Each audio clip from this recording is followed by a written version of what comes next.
శనివారం శివాలయానికి వెళ్ళి 1.25 కేజీ బియ్యము శివాలయంలో ఇచ్చి రావాలి. సహజంగా అందరూ సోమవారం శివాలయానికి వెళుతూ ఉంటారు, కానీ శనివారం శివాలయానికి వెళ్ళి 1.25 కేజీ బియ్యం శివాలయంలో ఇచ్చొస్తే మీ సంపద అనేది తొందరగా రెట్టింపు అవుతూ ఉంటుంది.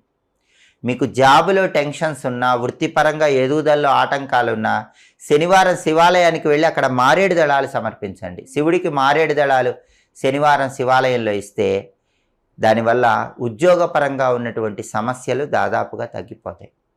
అలాగే శనివారం కొన్ని ప్రత్యేకమైన పుష్పాలతో పూజ చేస్తే ధనపరంగా కలిసి వస్తుంది. శనివారం చామంతి పూలతో కానీ గన్నేరు పూలతో కానీ ఇంట్లో పూజ చేసుకోండి.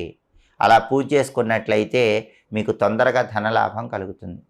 అలాగే శనివారం పూట వెంకటేశ్వర స్వామికి పచ్చకర్పూరంతో హారతి ఇవ్వటం ద్వారా కూడా ధనపరంగా మంచి ప్రయోజనాలు సిద్ధింపజేసుకోవచ్చు.